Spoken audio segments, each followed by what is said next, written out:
It's a movement that's fundamentally characterized by a set of principles. Yeah. And interesting to me as a student of Hannah Arendt, and to you as a student of Hannah Arendt, not ideologies, but principles.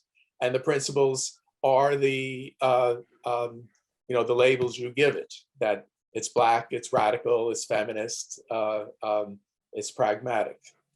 Well, I mean, I think that the principles are actually delineated in the constitutive and substantive elements of the philosophy.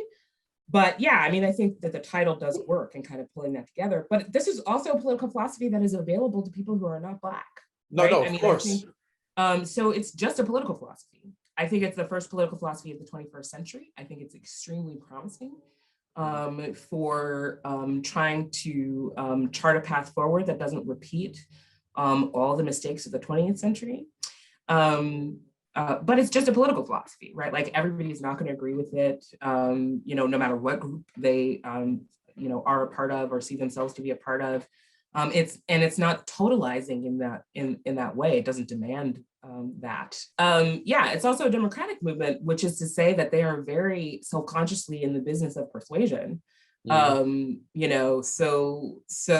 it's also not thought to be static, that if you're not with me now, you'll never be with me. Right. Or even sort of more complexly, that you won't get to where I am now, even if I move beyond that point. But maybe also you'll move towards me, and in the process, I will change. No. This is what the notion of being transformed in the service of the work is about. Right. Like, so in order to build the world that that one hopes is possible, right, where Black people and all people can live and thrive, we actually have to have different subjectivities than we have today, right? Like, so we have to be different. It is not possible for us to enact that world in this moment, just because we can't conceive of all the things that will be necessary right now.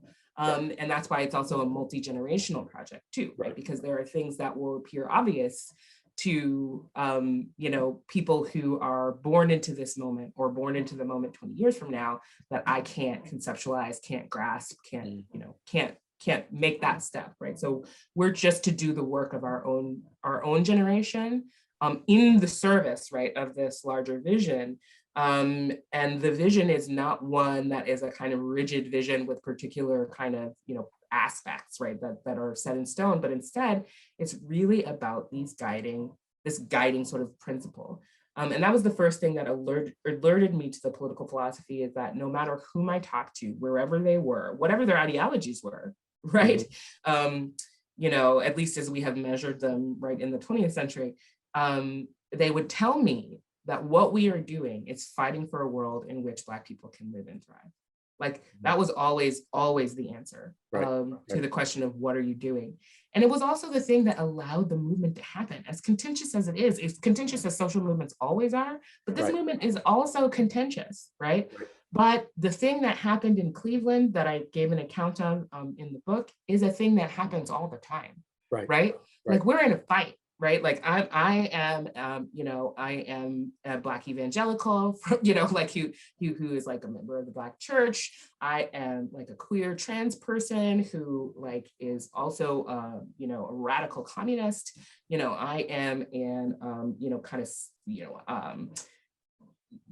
anarchist who believes in like free zones, right? Like, or whatever, right? Like, I am, like, we are all these different people. We are in a space. We're not necessarily agreeing about everything. We don't necessarily agree about tactics, all the time. But yet we know, right? And sometimes literally, right? Like, when we walk out of this space, right? People that look like us, people that we all know and value, are in danger, right? Straight up in danger. Their lives are in danger. So that is the thing that unifies people and allows people to overcome their myriad differences, and also a very innovative organizational structure that allows a lot of autonomy, right? That's the other thing, right? It's not just this danger, but also the willingness to allow that plurality and just be like, okay, like, we over here are, registering voters, and we over here are developing farming cooperatives, and we over here, you know what I mean? Like, people are just doing different things, but we pledge to be accountable to each other and in communication with each other.